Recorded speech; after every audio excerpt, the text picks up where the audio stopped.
Hello दोस्तों, नमस्कार।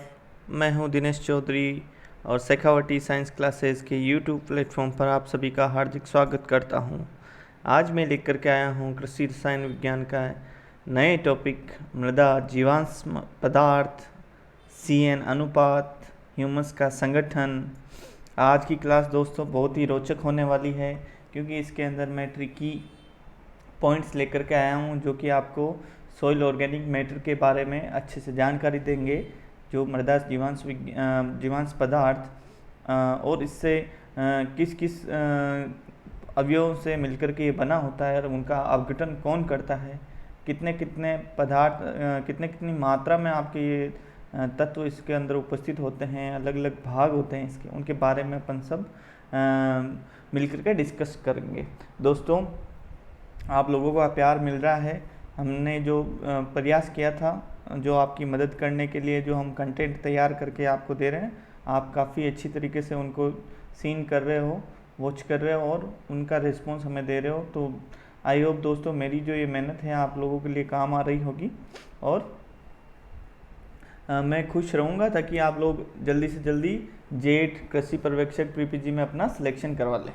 ठीक है, क्योंकि एग्ज़ाम अभी होने में टाइम है, पर आपको क्या करना है, निरंतर प्रयास करते रहना है। कि जीवन में कोई भी चीज़ आसानी से हासिल नहीं होती है, उसके लिए प्रयास की ज़रूरत होती है, और प्रयास भी कैसा, निरंतर प्रयास। जब आप कठोर प्रयास करते हो, परिश्रम करते हो, तो वो निरंतर होता है, तभी जाकर के आपको सक्सेस मिलती है। ऐसा नहीं है कि एक दिन आपने 10 घंटे पढ़ाई कर ली और फिर चार दिन और आपने पढ़ाई करी नहीं, फिर वापस 10 घंटे पढ़ाई कर ली।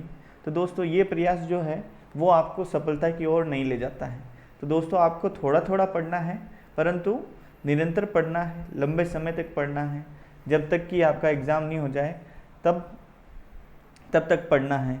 और दोस्तों मैं आपको विश्वास दिलाना चाहता हूँ कि अगर आप लोग हमारे साथ जुड़े रहेंगे, पढ़ाई करते रहेंगे, तो एक दिन जब आपका एग्ज़ाम होगा उस दिन आपको फील हो जाएगा कि हाँ हम सही जगह जुड़े थे। ठीक है, और आपका जेट PPG ICR और मोस्टली जो सरकारी नौकरी का जो ख्वाब देख करके बैठे हैं, बहुत सौ की जो शादियां हैं वो अटक रखी है कृषि पर्यवेक्षक के भरोसे में, तो उन लोगों के लिए भी ये टॉपिक जो है आपके काम आने वाले हैं। आपकी शादियां भी कृषि पर्यवेक्षक बन जाओगे तब डेफिनेटली हो जाएगी, और मेरा प्रयास यही है कि आप लोगों को कृषि पर्यवेक्षक बना के ही दम लूँ। तो जेड PPG और ICR की जो विद्यार्थी हैं वो भी इस टॉपिक को अच्छे से पढ़ेंगे, और इससे रिलेटेड अगर कोई डाउट्स उनके भी हैं तो वो मुझे लिख करके बताएं, ताकि मैं आपका समय रहते मदद कर सकूं। तो आइए दोस्तों, आज की जो सुपरफिशियल जो क्लास है उसको स्टार्ट करते हैं। और आज की जो हमारी क्लास है वो है थ्योरी क्लास नंबर 5, जेट की जंग नंबर 5। और दोस्तों एक रिक्वेस्ट आप सभी दोस्तों हैं कि जिन दोस्तों ने अपने चैनल को अभी तक सब्सक्राइब नहीं किया है, तो प्लीज़ वो अपने चैनल को सब्सक्राइब कर लें। शेखावटी साइंस क्लासेस का पसंद करके आपका यूट्यूब चैनल है, और बेल आइकन पर प्रेस कर दे ताकि जो न्यू वीडियोज़ है वो आपको मिलती रहे। और दोस्तों अगर आपको ऐसा फील हो कि हाँ इन वीडियोज़ को लाइक करना चाहिए, तो दोस्तों आप ज़रूर लाइक करें, उससे हमें थोड़ा अप्रिसिएशन मिलता है और हम मोटिवेट होते हैं और आपको अच्छी चीज़ ला करके दिखाने का प्रयास करते हैं। तो लाइक करना, शेयर करना ना भूलें दोस्तों। आइए स्टार्ट करते हैं आज की क्लास को। आज जो अपन बात कर रहे हैं दोस्तों, मृदा जीवांश पदार्थ की, इंग्लिश में बोलते हैं सॉइल ऑर्गेनिक मैटर। क्या बोलते हैं? Soil organic matter. तो मृदा जीवांश पदार्थ आपकी सॉइल की क्या होती है? खुराक होती है। जैसे रोटियां खाते हैं ना अपन, तो रोटियां खाते हैं तो उसके साथ में जो घी लगाते हैं, उसी तरीके से मिट्टी के अंदर भी अगर जीवांश पदार्थ को निकाल दिया जाए तो कुछ भी नहीं बचता। तो मृदा जीवांश पदार्थ क्या है? मिट्टी के अंदर एक खुराक है, इसके अंदर सारी की सारी चीज़ें आपकी प्रेजेंट होती है। अपन बात करें जो पोषक तत्व हैं वो आपके बहुत ज़्यादा मात्रा में इसके अंदर उपस्थित होते हैं। कहने का मतलब इनकी जो पोषक तत्वों की जो संख्या है वो जितनी आवश्यक है पौधे की विकास के लिए, वृद्धि के लिए, वो सारे के सारे पोषक तत्व मृदा जीवांश पदार्थ के अंदर मिलते हैं। मृदा जीवांश पदार्थ होता क्या है दोस्तों? कि मृदा जीवांश पदार्थ अगर अपन बात करें दोस्तों कि भाई मृदा में पाए जाने वाले वानस्पतिक एवं जंतुओं के अवशेषों के सड़ने के उपरांत जो आपको उत्पाद प्राप्त होता है वो आपका मृदा जीवांश पदार्थ कहलाता है। ठीक है, मृदा जीवांश पदार्थ को अपन कार्बनिक पदार्थ भी कह सकते हैं। तो आपका मृदा जीवांश पदार्थ है, उसके स्रोतों की भी अपन यहाँ बात करेंगे। तो पहले अपन देख लेते हैं कि जो क्वेश्चन बनता है जेड के अंदर, कृषि पर्यवेक्षक के अंदर, वो क्या बनता है कि मृदा में पाए जाने वाले वानस्पतिक एवं जंतुओं के अवशेषों का खनिज मृदा में सामान्यतः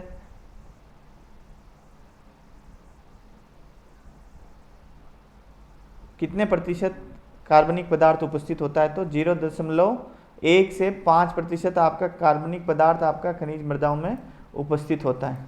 ठीक है, और अब अपन यहाँ बात करते हैं दोस्तों, वेरी मोस्ट इम्पोर्टेंट, मृदा जीवांश पदार्थ के स्रोत। मृदा जीवांश के स्रोत क्या क्या हैं। तो दोस्तों 2 प्रकार के स्रोत हैं आपके, एक तो है पादप स्रोत, एक है आपके जंतु स्रोत। पादप स्रोत की बात करते हैं तो आपके जो कार्बनिक पदार्थ के या मृदा जीवांश पदार्थ के जो स्रोत हैं पादप से जो उत्पन्न होते हैं, जैसे कि जो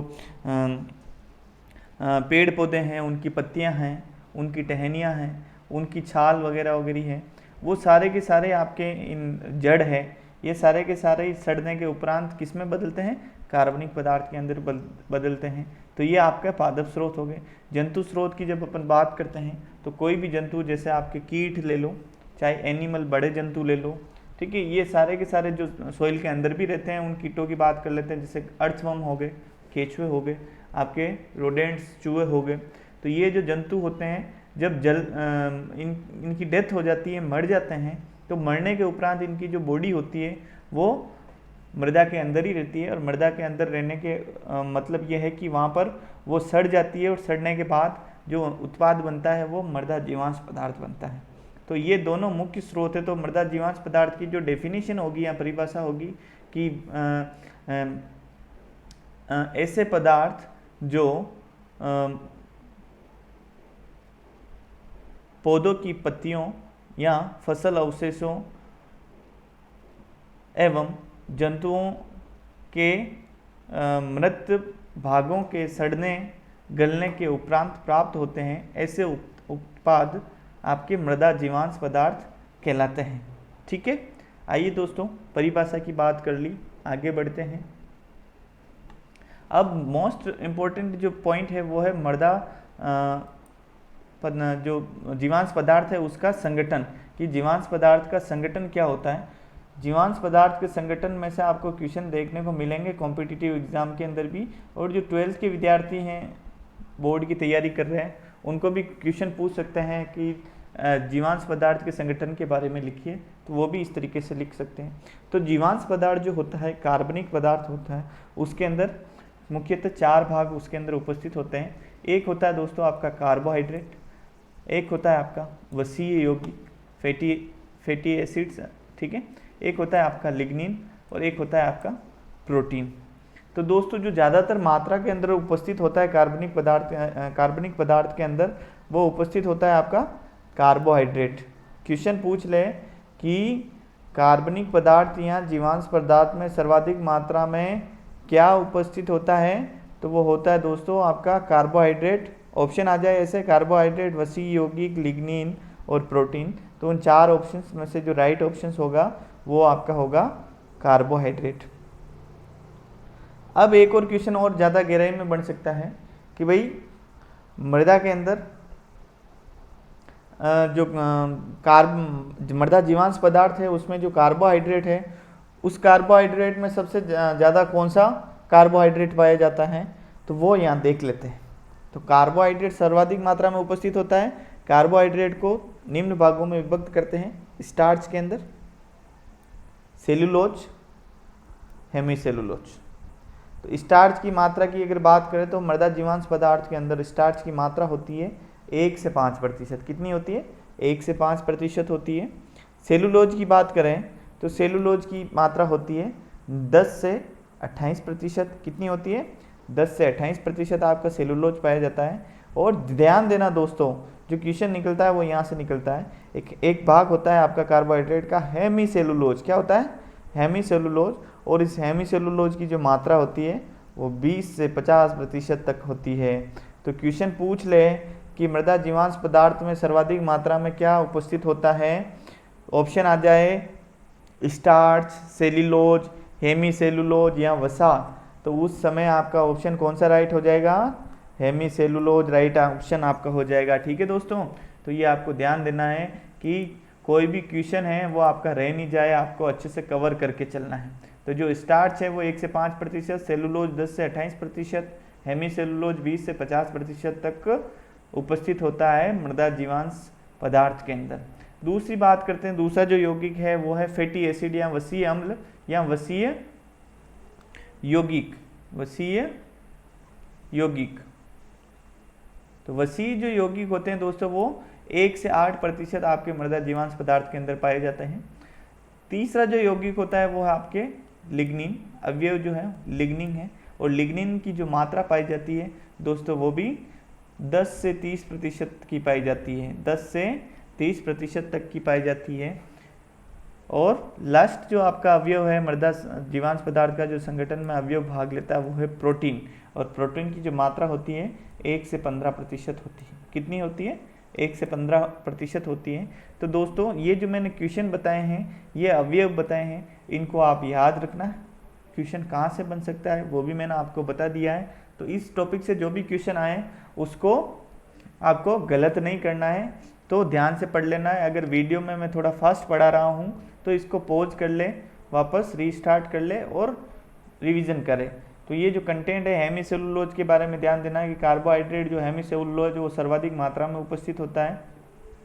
और अगर जीवांश पदार्थ के अगर नॉर्मल क्वेश्चन आता है कार्बोहाइड्रेट, वसीय यौगिक, लिग्निन और प्रोटीन में से सर्वाधिक मात्रा में कौन सा अवयव उपस्थित होता है, तो वो कार्बोहाइड्रेट होता है।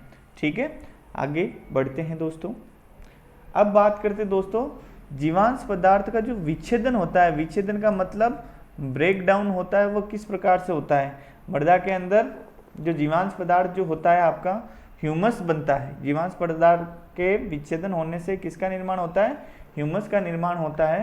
तो ह्यूमस जब बनेगा तो उस प्रक्रिया के अंदर आपके ये जो अवयव थे जिसके अंदर अपन ने बात करी थी, जीवांश पदार्थ के अंदर कार्बोहाइड्रेट होते हैं, आपके वसीय अम्ल होते हैं, आपके प्रोटीन होते हैं, लिग्निन होते हैं। तो इनका विच्छेदन होता है, विच्छेदन के उपरांत में आपका ह्यूमस प्राप्त होता है। तो अब जो क्वेश्चन बनता है दोस्तों आपके माइंड में आता होगा कि सर इस टॉपिक में से क्वेश्चन कैसे बन सकता है जेट में।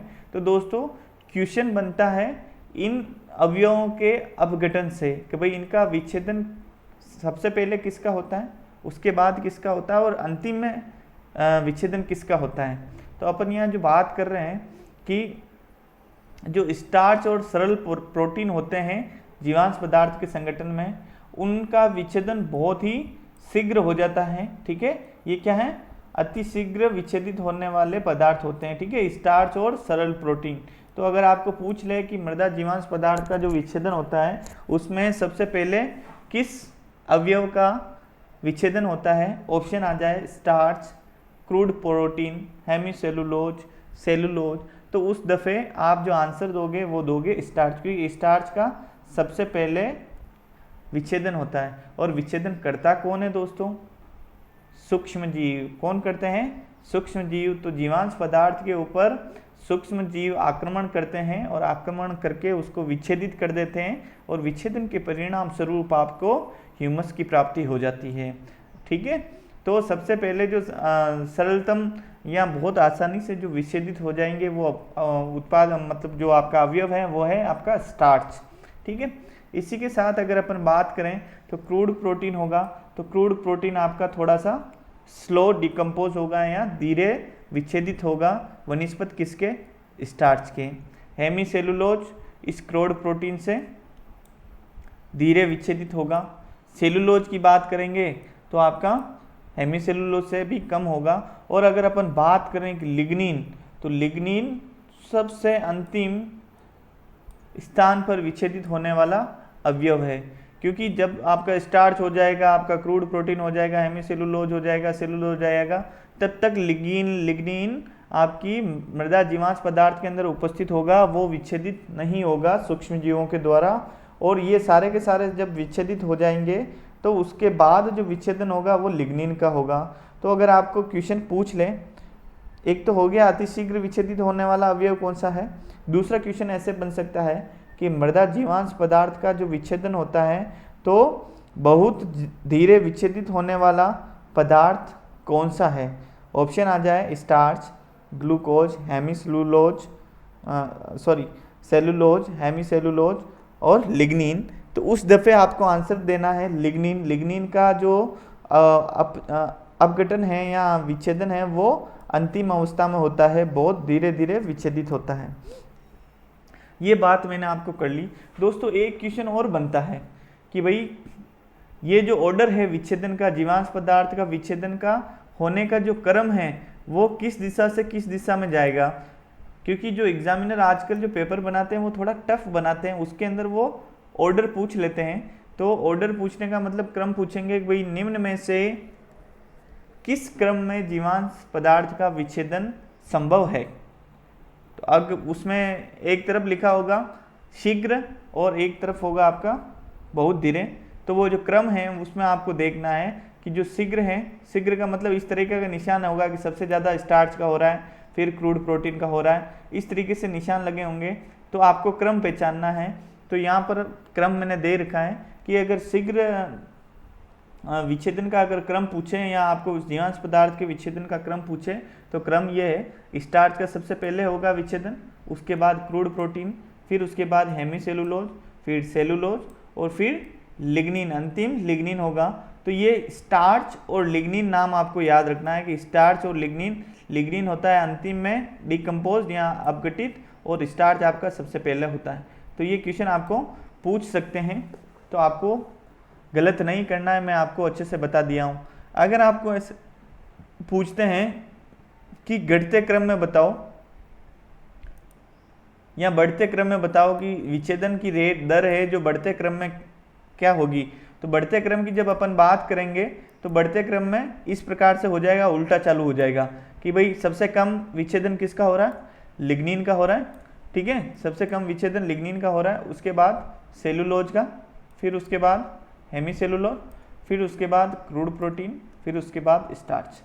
अब दोस्तों एक क्वेश्चन तो ये हो गया। अब एक आता है क्वेश्चन सूक्ष्म जीवों का। किसका आता है, सूक्ष्म जीवों का आता है कि भाई जो आपका जीवांश पदार्थ का जो विच्छेदन होता है उसके अंदर सूक्ष्म जीव होते हैं, जैसे आपके जीवाणु हो गए, आपके फफूंद हो गई, आपके एक्टिनोमाइसिटिस हो गई। तो ये क्या करते हैं, आपके इस जीवांश पदार्थ के ऊपर आक्रमण करते हैं। तो जो क्रम है कि भाई निम्न में से सूक्ष्म जीवों का मृदा जीवांश पदार्थ का विच्छेदन करने का क्रम है कि भाई सबसे पहले आक्रमण कौन सा करेगा। तो सबसे पहले जो अपन बात करते हैं कि जो आक्रमण होता है वो जीवाणु के द्वारा होता है। बैक्टीरिया जो होते हैं दोस्तों वो सबसे ज़्यादा आपके क्या करते हैं, सबसे पहले आक्रमण बैक्टीरिया करते हैं, फिर उसके बाद आपके फंगस होती है, फंगस आक्रमण करती है, फिर उसके बाद में दोस्तों आपके एक्टिनोमाइसिटीज आ जाती है। क्या आ जाती है, एक्टिनोमाइसिटीज। आप अपनी नोटबुक में ये नोट कर लेना, BFA, ठीक है, क्रम क्या है, BFA, बफा। तो जो बफा है ये क्रम है आपका किसका, सूक्ष्म जीवों का मृदा जीवांश पदार्थ के विच्छेदन करने का, ठीक है। सबसे पहले बी मतलब बैक्टीरिया, और बैक्टीरिया को हिंदी में क्या कहते हैं, जीवाणु, ठीक है। जीवाणु आक्रमण करेंगे सबसे पहले मृदा जीवांश पदार्थ पर, और वो क्या कर देंगे, स्टार्च को, प्रोटीन को, और इस तरीके से इनको डैमेज कर देंगे, खत्म कर देंगे। फिर उसके बाद आक्रमण कौन करेंगे, बच्चे क्या रह गए, बाकी चीज़ें जो बच्चे रह गई उनके ऊपर आक्रमण करेंगे, फफूंद करेंगे, और फफूंद आपके हेमीसेलुलोज और सेलुलोज को डिकम्पोज कर देंगे, खा जाएंगे और विच्छेदित कर देंगे। भाई साहब इनका सब हो गया, इन दोनों ने अपना अपना काम कर दिया। आक्रमण करते हैं कि नहीं करते सेनापति, तो सबसे पहले जो आपकी सेना होती है उसके अंदर जो ज़्यादातर जो योद्धा, वीर योद्धा होते हैं उनको सबसे पहले सेना में आगे की टुकड़ी में रखते हैं ताकि वो सबसे पहले लड़ाई करने जाए, फिर उसके बाद थोड़े से कमज़ोर, फिर उसके बाद थोड़े से कमज़ोर। तो इस तरीके से अपन जो बात करते हैं कि भी जो बैक्टीरिया है वो सबसे ज़्यादा अपघटन का भाग अदा करते हैं, कि जो अपघटन की प्रक्रिया होती है अगर उसमें बात करेंगे तो जो बैक्टीरिया है या जीवाणु है वो सबसे ज़्यादा अपघटन करेंगे, विच्छेदन करेंगे। तो ये जो मैं क्रम बता रहा था कि भाई सबसे पहले बैक्टीरिया जाएंगे प्रोटीन को और इनका डिकम्पोजिशन कर देंगे, उसके बाद आपके फंगस, फिर उसके बाद जो लिग्निन बच जाएगा, लिग्निन क्या है, राजा है, और राजा का मतलब सब सेनापति वगैरह वगैरह सब मर जाएंगे, तो ये लास्ट में ये बचेगा, तो ये युद्ध के लिए आएगा। और युद्ध के किसके साथ करेगा, एक्टिनोमाइसीटीज के साथ करेगा, और एक्टिनोमाइसीटीज के साथ युद्ध करेगा तो एक्टिनोमाइसीटीज इसके ऊपर आक्रमण करके इसको नष्ट कर देगा, विच्छेदित कर देगा। तो क्वेश्चन पूछते हैं कि सूक्ष्म जीवों का मृदा जीवांश पदार्थ का विच्छेदन करने का क्रम है, तो सबसे पहले जीवाणु, फिर फफूंद, फिर एक्टिनोमाइसीटीज। और एक क्वेश्चन और बनता है दोस्तों, वो क्वेश्चन ऐसा है कि भाई मृदा जीवांश पदार्थ का जो विच्छेदन होता है उस प्रक्रिया में सर्वाधिक भाग लेने वाला सूक्ष्म जीव है। ऑप्शन 1 है जीवाणु, दूसरा है फंगस, तीसरा है आपका एक्टिनोमाइसीटीज, चौथा है विषाणु। तो जब आप 4 ऑप्शन आपको मिलेंगे तो सर्वाधिक मात्रा में जो आपकी अपघटन की या विच्छेदन की जो प्रक्रिया है उसमें जो सूक्ष्म जीव भाग लेता है वो होता है आपका जीवाणु, बैक्टीरिया, ठीक है। और लिग्निन का जो अपघटन करता है, विच्छेदन करता है, वो करता है एक्टिनोमाइसीटीज। कौन करता है, एक्टिनोमाइसीटीज करता है, ठीक है। तो ये भी आपको याद रखना है। तो आई होप दोस्तों ये पॉइंट आपको जितने भी 4-5 क्वेश्चन बनते थे वो मैं बता दिया हूँ, और ये डाउट्स आपके क्लियर हो गए होंगे। अगर इससे टॉपिक से रिलेटेड और भी कोई क्वेश्चंस है आपके माइंड में तो आप मुझे प्लीज़ कमेंट बॉक्स में लिख करके बताइए, ताकि मैं आपको आंसर देता रहूँ। आगे बढ़ते हैं दोस्तों, ये देख लीजिए। अब आपके पास में ऑप्शन आगे हैं जहाँ से क्वेश्चन निकलते हैं जेट कृषि पर्यवेक्षक ICAR BHU में, कि भाई कौन कौन से जो अवयव हैं कार्बनिक पदार्थ के, उनके ऊपर कौन कौन से जीवाणु काम करते हैं और अंतिम उत्पाद किनका बनता है। तो जब अपन स्टार्च की बात करते हैं दोस्तों, तो स्टार्च का जब वायवीय अपघटन होता है तो वायवीय अपघटन होने पर तो ग्लूकोज का निर्माण हो जाता है, परंतु जब अवायवीय अपघटन होता है या विच्छेदन होता है, देखो वायवीय और अवायवीय विच्छेदन का मतलब सीधा सा आपको यहाँ समझना है कि वायवीय अवस्था का मतलब होता है एरोबिक कंडीशन, इंग्लिश में बोलते हैं, और एरोबिक कंडीशन का मतलब कि ऐसी अवस्था जिसके अंदर ऑक्सीजन की उपस्थिति हो, ठीक है। और अवायवीय का मतलब होता है कि भाई ऐसी अवस्था जिसके अंदर ऑक्सीजन आपकी अनुपस्थित हो, बाकी गैसेस तो उपलब्ध हो परंतु ऑक्सीजन आपकी अनुपस्थित हो। तो जब आपका स्टार्च का अपघटन होता है और वो ऑक्सीजन की उपस्थिति में होता है, वायवीय अवस्था में होता है, तब तो उसके स्टार्च से ग्लूकोज का निर्माण हो जाता है। परंतु जब अपन अवायवीय अवस्था की बात करते हैं तो जीवाणु इसके ऊपर कार्य करते हैं। मैंने बताया था कि सबसे पहले आक्रमण कौन करेंगे, जीवाणु करेंगे। सेनापति भेजता है जीवाणु को स्टार्च के ऊपर आक्रमण करने के लिए। तो जो आपके अवायवीय जीवाणु होते हैं वो आक्रमण करते हैं, तो स्टार्च को किस में बदल देते हैं, कार्बनिक अम्ल और एल्कोहल में। तो क्वेश्चन ऐसा आएगा कि अवायवीय जीवाणु के द्वारा स्टार्च को परिवर्तित किया जाता है। ऑप्शन फर्स्ट है आपका ग्लूकोज में, दूसरा है एल्कोहल में, तीसरा है सेलुलोज में, चौथा है उपरोक्त सभी। तो उस दफे आपको आंसर देना है कि अनारोबिक कंडीशन है, एनारोबिक कंडीशन है या अवायवीय अवस्था है, तो जीवाणु आपको स्टार्च को किस में बदलेंगे, एल्कोहल में बदलेंगे। ये आपका क्वेश्चन का आंसर हो गया। ये तो हो गई स्टार्च की बात। अब बात करते हैं दोस्तों सेलुलोज की। तो सेलुलोज में से भी क्वेश्चन बनता है कि सेलुलोज किसका बहुलक है। निम्न में से क्वेश्चन ऐसा आएगा, निम्न में से सेलुलोज किसका बहुलक है। ऑप्शन आएगा आपका हेमीसेलुलोज का, सेलुलोज का, ग्लूकोज का या स्टार्च का।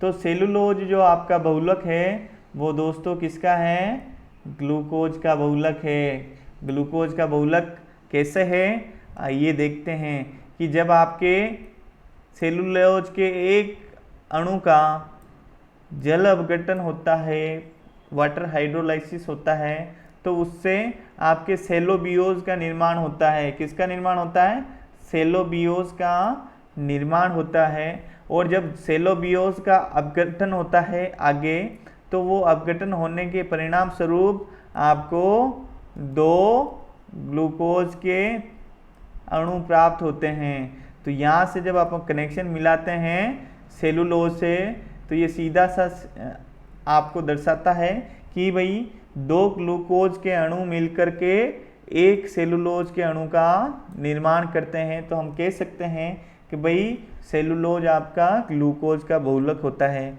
तो ये क्वेश्चन आता है, ठीक है भाई, सेलुलोज किसका बहुलक है, तो ग्लूकोज का है। और एक क्वेश्चन और आता है कि सेलुलोज के अपघटन होने से, जल अपघटन होने से कौन से तत्व का निर्माण होता है, तो सेलोबियोस का निर्माण होता है। और एक क्वेश्चन इस तरीके से और बन सकता है कि सेलुलोज के एक अणु के जल अपघटन होने से ग्लूकोज के कितने अणुओं का निर्माण हो सकता है, तो भाई साहब 2 अणुओं का निर्माण हो सकता है। दोस्तों इन पॉइंट्स में से जितने भी क्वेश्चन बन सकते हैं आपके एग्जाम के पॉइंट ऑफ व्यू से इंपॉर्टेंस रखते हैं, वो मैं सारे के सारे आपको यहाँ क्लियर करते चल रहा हूँ। एक क्वेश्चन ये आता है दोस्तों कि भाई लिग्निन का जो अपघटन है वो किसके द्वारा होता है, ठीक है, तो केवल एक्टिनोमाइसीटीज के द्वारा ही लिग्निन का अपघटन अत्यधिक दर पर होता है। यहाँ लास्ट में लिग्निन का जो अपघटन है वो आपका एक्टिनोमाइसीटीज करता है। ये चीज़ आपको ध्यान रखना है। लास्ट में अपघटन की प्रक्रिया जो चलती है, आपकी विच्छेदन की जो प्रक्रिया चलती है, तो उसमें जो अपघटन होता है वो लिग्निन का होता है। और जो सूक्ष्म जीव होते हैं उनमें भी सूक्ष्म जीव जो हैं एक्टिनोमाइसीटीज, वो उसके ऊपर आक्रमण करते हैं। तो ये आपको ध्यान देना है। क्वेश्चन जहाँ से निकलेगा वहीं से आपको पकड़ लेना है, आगे नहीं दौड़ना है। जहाँ से क्वेश्चन निकले, जहाँ से अपवाद हो, जहाँ से आपको ऐसा डाउट लगता हो कि क्वेश्चन आ सकता है, पकड़ लो। और मेरा जो ये वीडियो देख रहे हो और अगर यहाँ सही से पढ़ लिए तो सभी का मामला सेट हो जाएगा, समझ रहे हो ना। तो अगर अपना अपना मामला सेट करना चाहते हो तो वीडियो को ढंग से देखो, ढंग से पढ़ो और चैनल को सब्सक्राइब करो और लाइक्स बटन पर प्रेस करो, ठीक है। जितने ज़्यादा लाइक करोगे, शेयर करोगे, उससे उतना ही हमें अप्रिसिएशन मिलेगा और हम ज़्यादा से ज़्यादा अप्रिशिएट होकर के वीडियो को अच्छे से बनाएंगे, आपके लिए जोरदार कंटेंट लेके आएंगे ताकि आपका मामला सेट हो जाए। आगे बढ़ते हैं दोस्तों। अब अपन बात करते हैं कि भाई कार्बनिक पदार्थों के जो अपघटन होता है उनके लिए तापमान की कितनी आवश्यकता होती है, क्योंकि क्वेश्चन ये भी निकलता है कि कार्बनिक पदार्थों के अपघटन के लिए औसत तापमान कितनी आवश्यकता होती है। तो कार्बनिक पदार्थों के अपघटन के लिए औसत तापमान की जो ज़रूरत होती है वो होती है 30 से 40 डिग्री सेंटीग्रेड के मध्य, 30 से 40 डिग्री सेंटीग्रेड के मध्य। और दोस्तों एक क्वेश्चन और पूछते हैं कि कार्बनिक पदार्थों के अपघटन के समय किस प्रकार के सूक्ष्म जीव सर्वाधिक भाग लेते हैं प्रक्रिया में। तो देखो तापमान के अनुसार आपके अलग अलग होते हैं, थर्मोफिलिक होते हैं, मीजोफिलिक होते हैं। आपके जो ठंडे टेम्परेचर में जो अटैक करने वाले होते हैं वो होते हैं। तो यहाँ जो आपके मध्यम तापक्रमी जो होते हैं जिनको मीजोफिलिक कहते हैं, क्या कहते हैं, मीजोफिलिक, जो आपके सूक्ष्म जीव होते हैं जिनको तापमान की आवश्यकता होती है मध्यम तापमान की, वो सारे के सारे क्या करते हैं, वो आक्रमण करते हैं, मीजोफिलिक, ठीक है। ये सारे के सारे सूक्ष्म जीव आपके मृदा जीवांश पदार्थ के अपघटन में काम आते हैं, ठीक है। जिनको काम करने के लिए औसत तापमान की ज़रूरत होती है 30 से 40 डिग्री सेंटीग्रेड, वो सबसे ज़्यादा आपके कार्बनिक पदार्थों का अपघटन करते हैं। आइए आगे बढ़ते हैं दोस्तों। आ गया भाई साहब, मेन खुराक आ गई मिट्टी की, क्या, ह्यूमस। भाई साहब जीवांश पदार्थों का विच्छेदन हो गया, विच्छेदन के परिणाम स्वरूप क्या होता है, ह्यूमस की प्राप्ति होती है। किसकी प्राप्ति होती है, ह्यूमस की प्राप्ति होती है। और ह्यूमस क्या है भाई साहब, मेन खुराक है भाई साहब, मलाई है, मलाई, ठीक है। अगर ये मलाई नहीं हो तो मृदा के अंदर कोई भी चीज़ें संभव नहीं हो, वहाँ पर जो रहने वाले जीव हैं वो भी ढंग से नहीं रह पाएंगे और पौधों को भी खुराक नहीं मिल पाएगी। तो जो मृदा की जो मलाई है वो क्या है, ह्यूमस है। क्या है, ह्यूमस। तो देख लेते हैं दोस्तों कि मृदा में जीवांश पदार्थ के विच्छेदन से गहरे भूरे काले रंग का कोलाइडी पदार्थ प्राप्त होता है, और वो जो कोलाइडी पदार्थ प्राप्त होता है उसका नाम होता है क्या दोस्तों? ह्यूमस। क्या नाम होता है? ह्यूमस। तो क्वेश्चन बनता है कि ह्यूमस का जो रंग है वो कैसा होता है? तो गहरे भूरे काले रंग का होता है। एक दोस्तों और क्वेश्चन आता है कि जो ह्यूमस का निर्माण होता है तो उस प्रक्रिया को क्या कहते हैं? तो उसको कहते हैं ह्यूमिफिकेशन। क्या कहते हैं? ह्यूमिफिकेशन कहते हैं। ह्यूमिफिकेशन कहते हैं। ह्यूमिफिकेशन, ठीक है। और एक दोस्तों एक और क्वेश्चन आता है कि निम्न में से कौन सा कार्बनिक पदार्थ है जिसके ऊपर सूक्ष्म जीवों का आक्रमण नहीं होता, या सूक्ष्म जीव आक्रमण नहीं कर सकते हैं, या कोई भी एंजाइम आक्रमण नहीं कर सकते हैं? तो वो भी कौन सा होता है? ह्यूमस होता है। ऑप्शन में आ जाए आपके ह्यूमस, कार्बोहाइड्रेट, प्रोटीन, सेलुलोज। तो उस दफ़े आपको राइट आंसर करना है ह्यूमस, क्योंकि ह्यूमस पे किसी भी प्रकार के सूक्ष्म जीव का आक्रमण नहीं होता है। ये चीज़ आपको ध्यान में रखनी है। अब दोस्तों ये चीज़ें तो आपको आ गई होगी माइंड में। अब अपन पढ़ते हैं ह्यूमस के प्रकार के बारे में कि भाई ह्यूमस के प्रकार कितने हैं, what is the types of humus. तो अपन बात करेंगे कि ह्यूमस के 3 प्रकार होते हैं। फर्स्ट है आपका फल्विक अम्ल, दूसरा है आपका ह्यूमिक अम्ल, और तीसरा है आपका ह्यूमीन। तो दोस्तों जब अपन बात करते हैं तो इनके जो 3 प्रकार है उनको 3 प्रकार किस आधार पर विभक्त किया गया है? तो दोस्तों इनको जो विभक्त किया गया है वो जल के अंदर और अम्ल के अंदर घुलनशील होने के आधार पर इसको विभक्त किया गया है, ठीक है। तो जो फुल्विक अम्ल है दोस्तों वो जल और आपके अम्ल दोनों में, सिट्रिक अम्ल दोनों में आपके घुलनशील होता है। ह्यूमिक अम्ल जो होता है दोस्तों वो केवल आपके अम्ल के अंदर विभक्त होता, घुलनशील होता है। और जब अपन ह्यूमीन की बात करते हैं दोस्तों तो ह्यूमीन है आपका न तो जल के अंदर घुलनशील होता है और न ही अम्ल के अंदर घुलनशील होता है। तो क्वेश्चन पूछते हैं कि निम्न में से ह्यूमस का प्रकार है जो जल एवं अम्ल के अंदर घुलनशील होता है? तो वो आता है फुल्विक एसिड, फुल्विक अम्ल। और क्वेश्चन एक और बनता है कि निम्न में से ह्यूमस का कौन सा प्रकार है जो जल एवं अम्ल दोनों में अघुलनशील होता है? तो ह्यूमीन होता है दोस्तों। ये क्वेश्चन आपको ध्यान रखने हैं कि ह्यूमस के प्रकार 3 हैं। इन तीनों को किस आधार पर वर्गीकृत किया गया है? कौन सा जल में घुलनशील होता है और कौन सा अम्ल में घुलनशील होता है, और कौन सा जल और अम्ल दोनों में अघुलनशील होता है, ठीक है दोस्तों। अब अपन बात कर लेते हैं, एक और क्वेश्चन निकलता है कि भाई ह्यूमस के ऊपर चार्ज कौन सा होता है, आवेश कौन सा होता है? जैसे अपन ने बात करी थी कि जो पोषक तत्व होते हैं वो मृदा कणों के ऊपर जो आश्रित होते हैं या अधिशोषित होकर के रहते हैं, वो किसी न किसी आयन के रूप में अधिशोषित होकर के रहते हैं। तो जो आपके ह्यूमस के जो कण हैं मृदा के अंदर पाए जाते हैं, तो ह्यूमस के कणों के ऊपर सर्वाधिक मात्रा में क्या पाया जाता है? ऋणावेश पाया जाता है। क्या पाया जाता है? ऋणावेश पाया जाता है। क्वेश्चन ये पूछते हैं कि निम्न में से ह्यूमस पर कौन सा आवेश पाया जाता है? तो दोस्तों ऋणावेश पाया जाता है। क्या पाया जाता है? ऋणावेश पाया जाता है। पकड़ लो, क्वेश्चन बता रहा हूँ उनको पकड़ लो और माइंड में सेट कर दो बिल्कुल एक जगह पर, ताकि जैसे ही एग्जाम हो तो धड़ाधड़ इनमें से क्वेश्चन आते ही और राइट आंसर कर लो आप, ठीक है। इसके बाद एक और क्वेश्चन आता है कि ह्यूमस की प्रकृति कैसी होती है? तो ह्यूमस की प्रकृति दोस्तों अम्लीय होती है, अम्लीय प्रकृति का होता है ये ह्यूमस, ठीक है दोस्तों।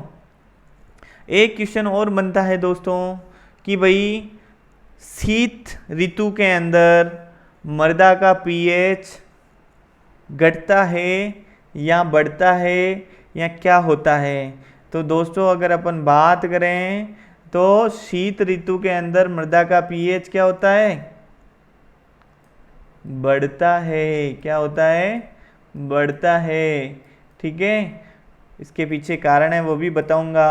और अगर क्वेश्चन ये आ जाए कि भाई ग्रीष्म ऋतु के अंदर मृदा का पीएच घटता है या बढ़ता है, तो भाई ग्रीष्म ऋतु की बात करते हैं तो मृदा का पीएच क्या होता है? कम होता है। इसके पीछे एक थ्योरी है दोस्तों, वो थ्योरी मैं बता देता हूँ आपको, उस थ्योरी को आपको समझना है। भाई पीएच बढ़ने का मतलब है OH आयंस का बढ़ना या आपके क्षारों का बढ़ना। और जब शीत ऋतु की बात करेंगे तो शीत ऋतु के अंदर जो टेम्परेचर होता है वो दोस्तों लगभग 10 डिग्री सेंटीग्रेड के आसपास होता है या उससे कम होता है। तो मैंने आपको बताया था कि कार्बनिक पदार्थों के विच्छेदन होने के लिए लगभग 30 से 40 डिग्री सेंटीग्रेड तापमान की आवश्यकता होती है। क्यों?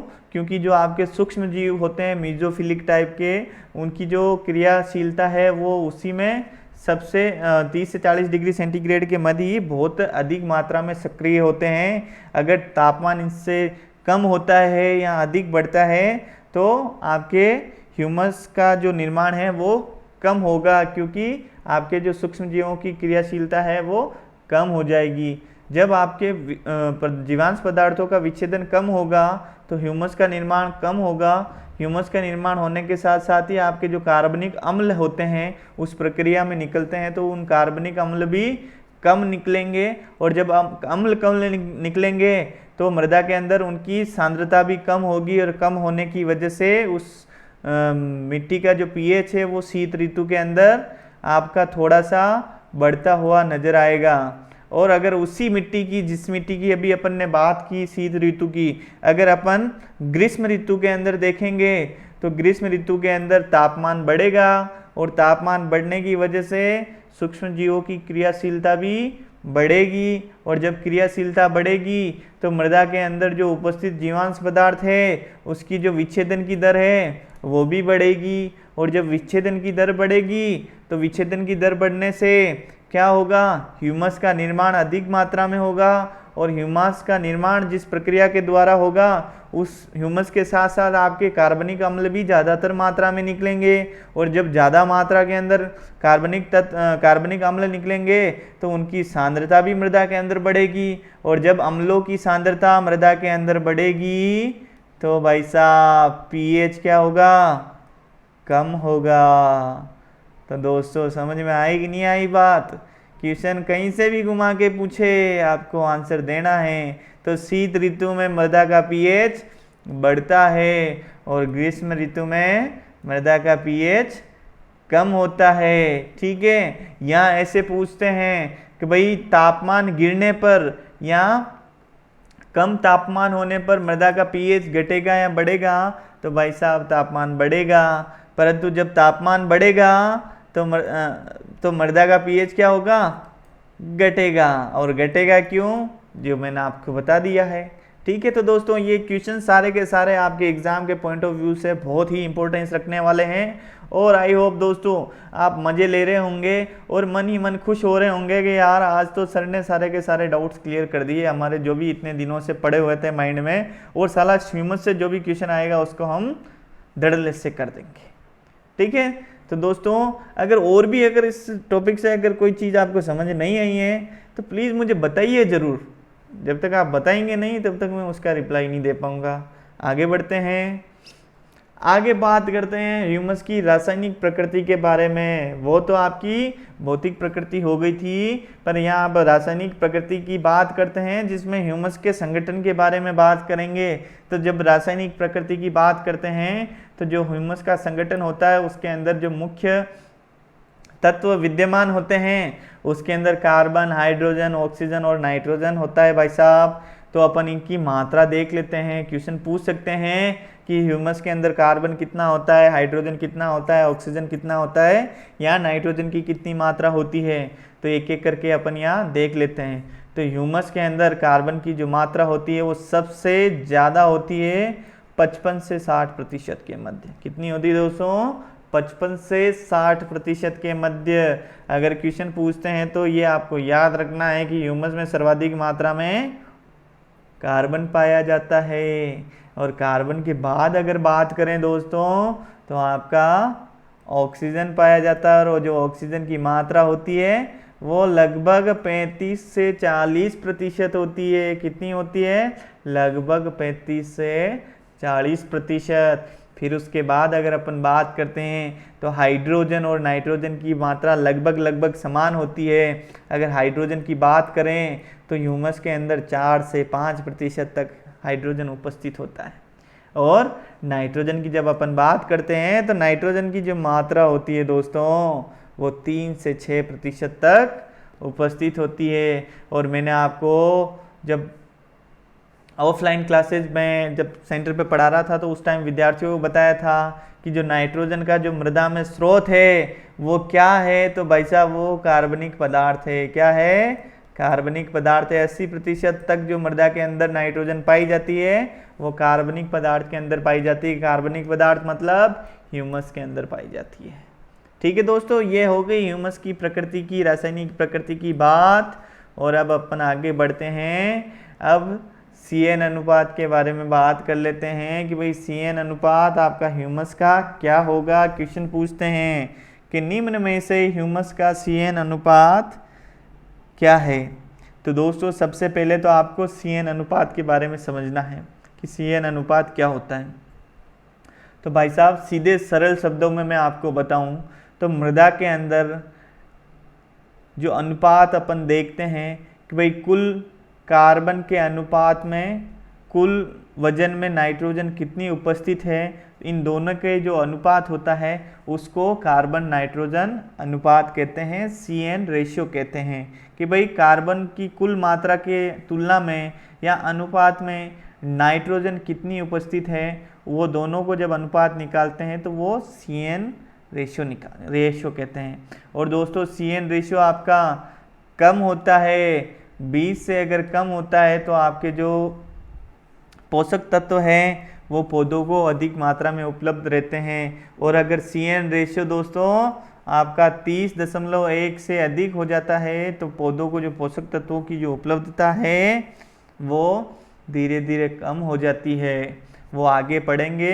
अभी अपन ह्यूमस की बात कर लेते हैं। तो ह्यूमस के अंदर ह्यूमस का अगर CN अनुपात की बात करें तो वो होता है 10:1, मतलब 10 भाग आपका कार्बन का उपस्थित होता है तो 1 भाग आपका नाइट्रोजन उसके अनुपात में। या ऐसे कर लें कि मृदा के अंदर अगर 10 किलोग्राम ह्यूमस है तो 1 किलोग्राम आपका नाइट्रोजन उपस्थित होगा। ठीक है, ये CN अनुपात की बात हो गई। अब बात करते हैं दोस्तों धनायन विनिमय क्षमता की। धनायन विनिमय क्षमता क्या होती है दोस्तों, वो भी मैं यहाँ बता देता हूँ कि भाई मृदा के अंदर कुल धनायनों की आपस में विनिमय करने की क्षमता आपकी धनायन विनिमय क्षमता कहलाती है।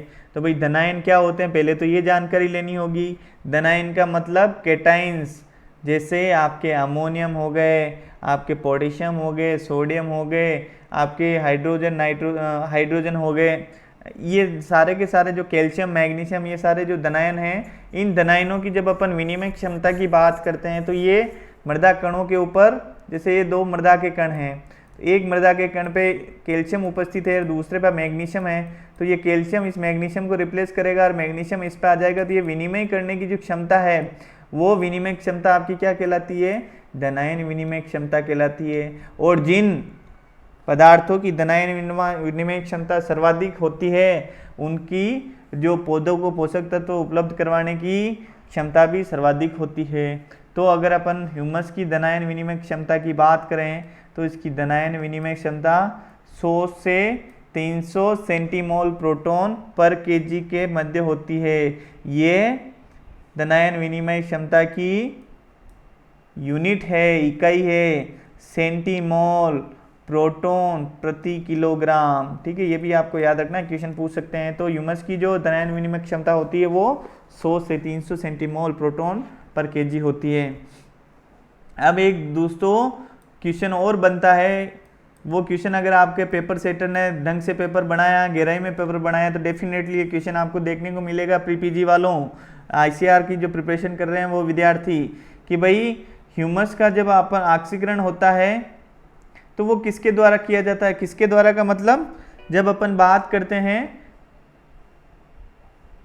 लेबोरेटरी के अंदर, प्रयोगशाला के अंदर, जब अपन ऑर्गेनिक कार्बन या कार्बनिक पदार्थ का निर्धारण करते हैं, तो निर्धारण करने के लिए अपन क्या काम में लेते हैं, तो वो लेते हैं H2O2। क्या लेते हैं, H2O2 लेते हैं, हाइड्रोजन पेरोक्साइड को काम में लेते हैं ह्यूमस का ऑक्सीकरण करने के लिए। भाई H2O2 द्वारा या हाइड्रोजन पेरोक्साइड द्वारा ह्यूमस का ऑक्सीकरण आसानी से हो जाता है, और फिर उसके बाद अपन आगे का काम करते रहते हैं। धनायन विनिमय जो आपके प्रयोगशाला के अंदर जो निर्धारण कर रहे हैं जिस तत्व का, उसका निर्धारण करते रहते हैं। तो ये भी ध्यान देना है कि जो ह्यूमस का ऑक्सीकरण होता है वो किससे होता है, हाइड्रोजन पेरोक्साइड के द्वारा होता है।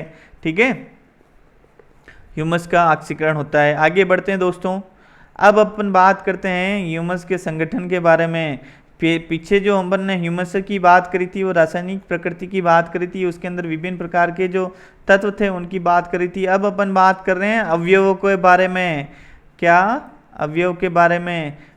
जीवांश पदार्थ का जो संगठन है वो अलग है, ह्यूमस का जो संगठन है वो अलग है।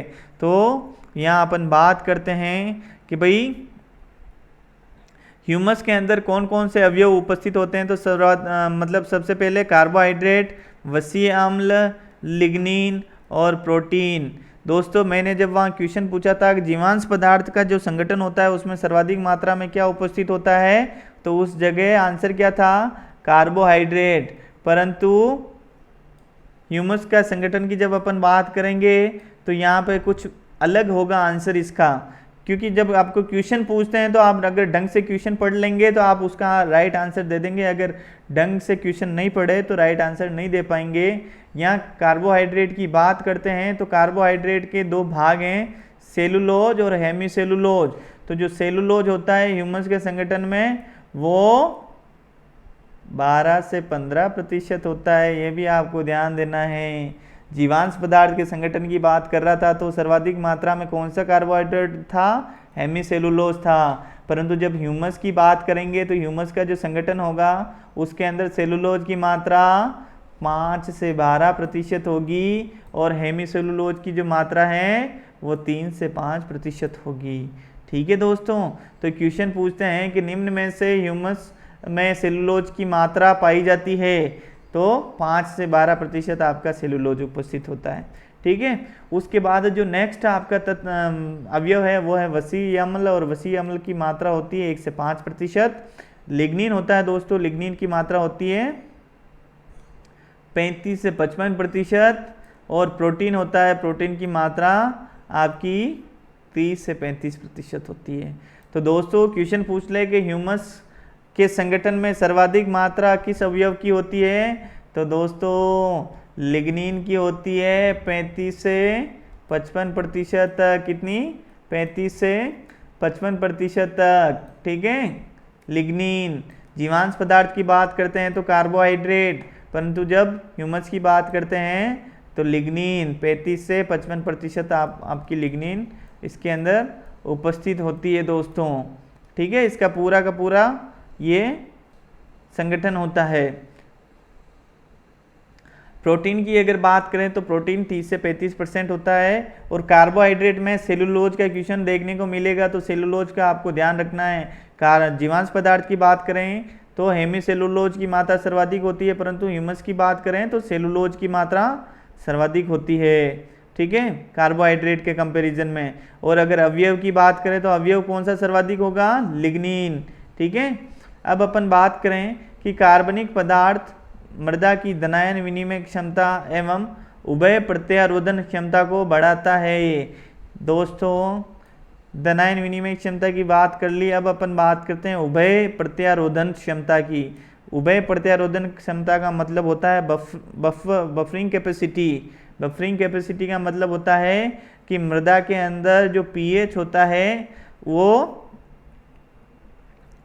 परिवर्तित नहीं होता है, तो परिवर्तित नहीं होने का जो क्षमता है वो नहीं होने की क्षमता क्या कहलाती है? उभय प्रत्यारोधन क्षमता कहलाती है, बफरिंग कैपेसिटी कहलाती है। वही पीएच को परिवर्तित होने से रोकने वाली क्षमता क्या कहलाती है? तो उभय प्रत्यारोधन क्षमता कहलाती है। तो जो कार्बनिक पदार्थ मृदा के अंदर आप डालते हैं, तो मृदा के अंदर जैसे जैसे कार्बनिक पदार्थ डालेंगे तो मृदा की धनायन विनिमय क्षमता भी बढ़ेगी और उभय प्रत्यारोधन क्षमता भी बढ़ेगी। ये क्वेश्चन भी पूछ सकते हैं कि मृदा में कार्बनिक पदार्थ डालने से क्या होता है? धनायन विनिमय क्षमता बढ़ती है, घटती है, अपरिवर्तित रहती है, या क्या होता है? तो ये आपको आंसर देना है कि धनायन विनिमय क्षमता बढ़ती है, उभय प्रत्यारोधन क्षमता या बफरिंग कैपेसिटी भी बढ़ती है। ठीक है दोस्तों, आगे बढ़ते हैं। अब CN अनुपात की अपन ने ह्यूमस की तो बात कर ली, परंतु अब अपन जो दूसरे जो तत्व हैं या दूसरे जो अवयव है उनके बारे में भी बात कर लेते हैं। तो मृदा के अंदर जो सूक्ष्म जीव उपस्थित होते हैं, उन सूक्ष्म जीवों की अगर बात करें तो सूक्ष्म जीवों का जो CN अनुपात होता है वो 4.1 से 4:1 से 9:1 के मध्य होता है। ये क्वेश्चन पूछ सकते हैं दोस्तों, बहुत सी बार पूछा है कि सूक्ष्म जीवों का CN अनुपात कितना होता है? तो 4:1 से 9:1 के मध्य। दूसरा होता है लेग्यूमिनस पादप। लेग्यूमिनसी परिवार के जो पादप हैं उनका CN अनुपात कैसा होता है? ज़्यादातर जो दलहनी फसलें होती हैं, दाल वाली फसलें, वो लेग्यूमिनस परिवार में ही आती है। तो दलहनी लेग्यूमिनस पादप की बात करते हैं तो उनका जो CN अनुपात होता है, C होता है आपका 20 से 30 के मध्य, और नाइट्रोजन होता है 1। 20 से 30 अनुपात 1 आपका CN अनुपात होता है लेग्यूमिनस पादप का। और इसके साथ ही अपन जीवाणु के ऊतकों की बात करते हैं कि जीवाणु के ऊतकों में CN अनुपात कितना होता है? तो वो होता है 5:1। ये भी याद रखना है, 5:1। इसके साथ ही मृदा ह्यूमस की बात करें तो अपन ने बात कर लिया 10:1 होता है। ठीक है दोस्तों, ये तो हो गई सारी चीज़ें। अब होती है दोस्तों कि जो पोषक तत्वों की जो उपलब्धता होती है और अनुपलब्धता होती है, उसको क्या कहते हैं? तो स्त्रीकरण का बात, इमोबिलाइजेशन,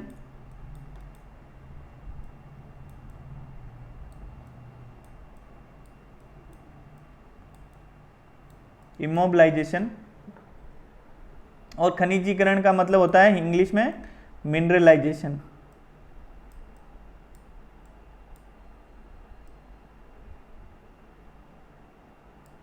मिनरलाइजेशन, ठीक है।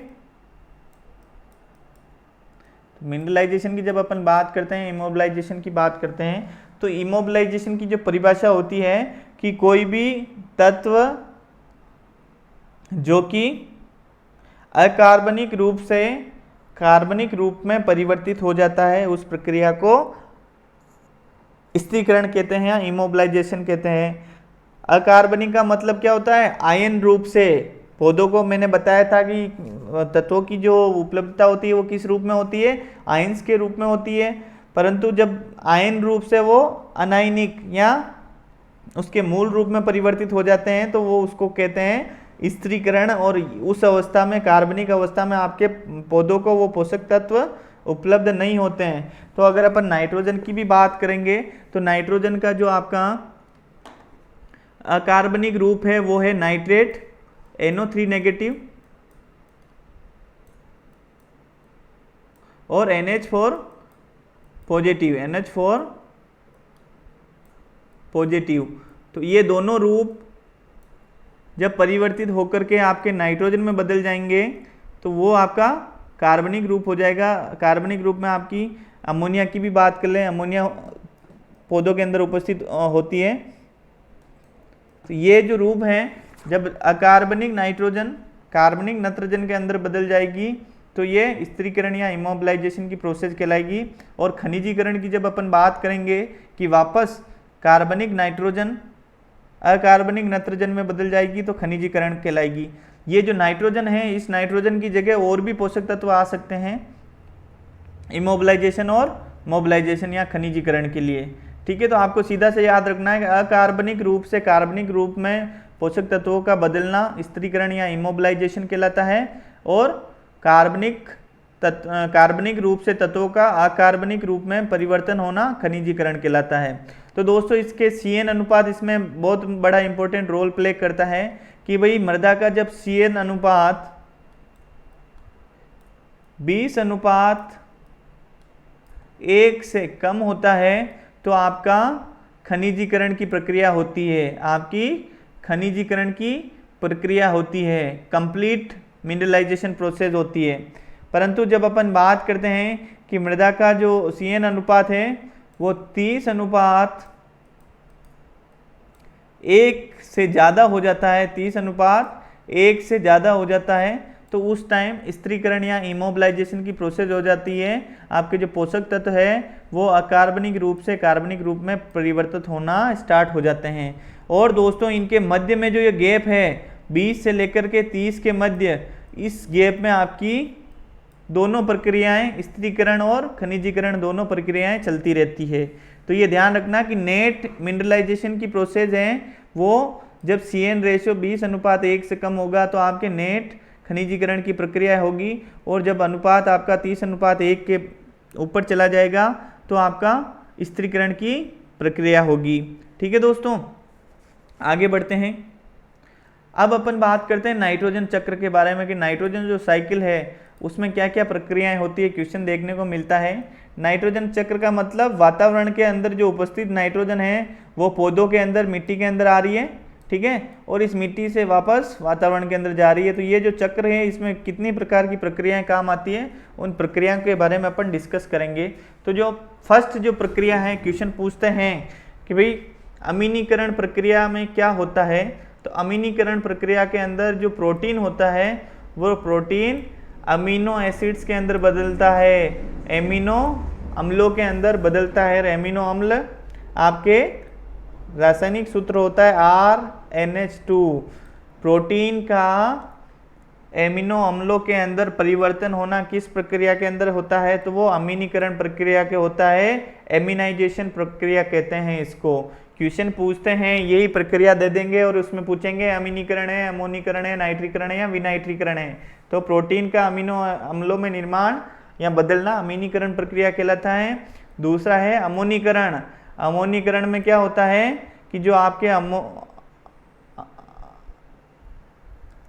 अमीनो अम्ल होते हैं, अमीनो अम्ल आपके परिवर्तित होकर के किस में बदल जाते हैं, अमोनिया के अंदर बदल जाते हैं। तो अमीनो अम्लों से अमोनिया का निर्माण होना प्रक्रिया क्या कहलाता है, अमोनीकरण कहलाता है। और अमोनीकरण के अंदर अमोनिया बनने के साथ ही क्या होता है, अमोनियम का निर्माण भी होता है। तो क्वेश्चन ऐसा भी आ जाए कि भाई अमीनो अम्लों से अमोनियम का जो निर्माण होता है वो प्रक्रिया क्या कहलाती है, तो अमोनीकरण कहलाती है। तो दोस्तों सबसे पहले अमीनीकरण होगा, फिर अमोनीकरण होगा। अमोनीकरण में आपकी अमीनो अम्ल अमोनिया के अंदर परिवर्तित हो जाएंगे, फिर अमोनिया कार्बनिक अम्ल के साथ क्रिया करके अमोनियम कार्बोनेट का निर्माण कर लेंगे। और जब अमोनियम कार्बोनेट का निर्माण हो जाएगा तो उस अमोनियम कार्बोनेट से ये अमोनियम है वो ये बाहर निकल जाएगा और NH4 पॉजिटिव का निर्माण कर देगा, NH4 पॉजिटिव का निर्माण कर देगा। और ये अमोनियम आयन जो है वो अब आगे चले जाएंगे। अब ये अमोनियम आयन कहाँ चले गए, नाइट्रीकरण की प्रक्रिया में चले गए। नाइट्रीकरण की प्रक्रिया का मतलब होता है, नाइट्रीकरण की प्रक्रिया का मतलब होता है कि अमोनियम आयन से NH4 2NH4, ये 4 है ना, यहाँ पे NH4 है, ये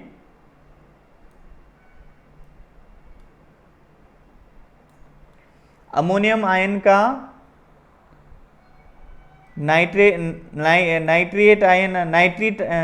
नाइट्राइट आयनों में परिवर्तन, नाइट्रेट आयनों में परिवर्तन नाइट्रीकरण कहलाता है। ठीक है, और ये जो आपके नाइट्रेट आयन हैं ये सीधा से सीधा आपके 2 स्टेप प्रोसेस होती है नाइट्रीकरण की। इस नाइट्रीकरण की प्रोसेस की जब अपन बात करते हैं तो प्रथम प्रोसेस के अंदर, इस नाइट्रीकरण प्रक्रिया के अंदर 2 जीवाणु काम करते हैं, एक होता है नाइट्रोसोमोनास और एक नाइट्रोबैक्टर। और प्रथम जो स्टेप होती है उसके अंदर आपकी जो अमोनियम आयन होता है, अमोनियम आयन से नाइट्राइट का निर्माण होता है, अमोनियम आयन से किसका निर्माण होता है, नाइट्राइट का निर्माण होता है। और इस प्रकार से अमोनियम आयन से NH4 है, NH ये मिस प्रिंट हो गया है थोड़ा सा, NH4 से NO2 नेगेटिव का निर्माण हो रहा है। इसको क्या बोलते हैं, नाइट्राइट, क्या बोलते हैं, नाइट्राइट। नाइट्राइट।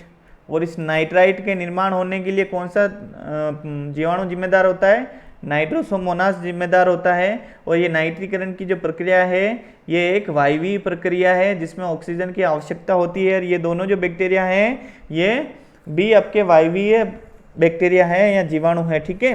तो नाइट्राइट का निर्माण हो जाता है। और ये जो नाइट्राइट होता है दोस्तों पौधों के लिए विषैला होता है, पौधे इसका अवशोषण नहीं करते हैं। अगर अवशोषण कर लेते हैं तो पौधों में ये हानिकारक प्रभाव चलाता है। तो क्वेश्चन पूछते हैं कि निम्न में से नाइट्रोजन की पौधों के लिए जो विषैला रूप है वो कौन सा है, तो नाइट्राइट है, NO2 नेगेटिव, NO2 नेगेटिव, ठीक है। अब ये नाइट्राइट है, दूसरी स्टेप में क्या होगा, ये प्रथम स्टेप तो नाइट्रीकरण की होगी। दूसरी स्टेप की जब अपन बात करेंगे तो दूसरी स्टेप के अंदर जो ये नाइट्राइट है ये ऑक्सीजन के साथ रिएक्शन करेगी और आपके नाइट्रोबैक्टर आपके जीवाणु उपस्थित होंगे और इस प्रक्रिया में आपकी नाइट्राइट नाइट्रेट के अंदर परिवर्तित हो जाएगी। नाइट्रेट, दोनों में ध्यान रखना, नाइट्रेट और नाइट्राइट। तो ये नाइट्रेट है, सबसे ज़्यादा जो नाइट्रोजन पौधे अवशोषित करते हैं वो इसी रूप में करते हैं, NO3 के रूप में, NO3 नेगेटिव। आयनिक रूप क्या है, NO3 नेगेटिव। तो नाइट्रीकरण की जो प्रक्रिया होगी उसमें क्या होगा कि अमोनियम आयन से नाइट्रेट का निर्माण होने की प्रक्रिया नाइट्रीकरण प्रक्रिया कहलाएगी। इसके अंदर दो जीवाणु काम करेंगे, नाइट्रोसोमोनास और नाइट्रोबैक्टर। और ये पूरी की पूरी प्रक्रिया आपकी क्या होगी, वायवीय प्रक्रिया होगी, ठीक है। इसकी उल्टी अगर बात करें तो उल्टी जो प्रक्रिया होती है दोस्तों विनाइट्रीकरण की प्रक्रिया होती है। विनाइट्रीकरण की प्रक्रिया आपकी अवायवीय अवस्था में होती है, मतलब जिस कंडीशन में ऑक्सीजन उपस्थित नहीं होती है उस समय आपके जो अवायवीय जीवाणु होते हैं वो काम करते हैं। और इस प्रक्रिया में विनाइट्रीकरण की प्रक्रिया में जो आपकी नाइट्रेट होती है वो नाइट्रेट वापस बदल करके आपकी वातावरणीय नाइट्रोजन के अंदर परिवर्तित हो जाती है और ये नाइट्रोजन का कर्म चलता रहता है। विनाइट्रीकरण की प्रक्रिया के अंदर जीवाणु कौन से काम करते हैं, स्यूडोमोनास और बेसिलस। स्यूडोमोनास और बेसिलस ये दोनों के दोनों ही आपके वैकल्पिक अवायवीय जीवाणु होते हैं जो काम करते हैं। क्वेश्चन जो बनेंगे दोस्तों यहीं से बनेंगे कि विनाइट्रीकरण की प्रक्रिया में कौन से जीवाणु काम करते हैं, तो स्यूडोमोनास और बेसिलस करते हैं। और नाइट्रीकरण की प्रक्रिया में कौन से काम करते हैं, तो नाइट्रोमोनास और नाइट्रोबैक्टर करेंगे। और ऐसे क्वेश्चन भी आता है कि अमोनियम से नाइट्राइट का निर्माण कौन सा सूक्ष्म जीवाणु करता है, तो नाइट्रोसोमोनास करता है। और नाइट्राइट से नाइट्रेट का निर्माण कौन सा सूक्ष्म जीवाणु करता है, तो नाइट्रोबैक्टर करता है, ठीक है। प्रोटीन से अमीनो अम्ल का जो निर्माण होता है वो प्रक्रिया क्या कहलाती है, तो अमीनीकरण कहलाती है। और अमीनो अम्लों से अमोनियम का जो निर्माण होता है वो प्रक्रिया क्या कहलाती है, तो अमोनीकरण प्रक्रिया कहलाती है। आई होप दोस्तों आज के जो टॉपिक है आप लोगों को सभी को समझ में आ गया होगा। और अगर इससे रिलेटेड अगर कोई डाउट्स हैं तो आप लोग मुझे प्लीज़ कमेंट बॉक्स में लिख करके बताइए। और हमारे चैनल को सब्सक्राइब करना ना भूलें। और चैनल को सब्सक्राइब करने के लिए आपको जो बेल आइकन है उसके ऊपर भी जाना है और सब्सक्राइब वाले जो रेड बटन पर प्रेस करना है। जैसे ही प्रेस करोगे आपको घंटे का निशान दिखाई देगा, उस घंटे के निशान पर आपको प्रेस कर देना है ताकि हमारे जो नए नए वीडियोज़ है, लेटेस्ट वीडियोज़ आपको मिलते रहें और आपकी हम मदद करते रहें। Thank you very much. जय हिंद, जय भारत।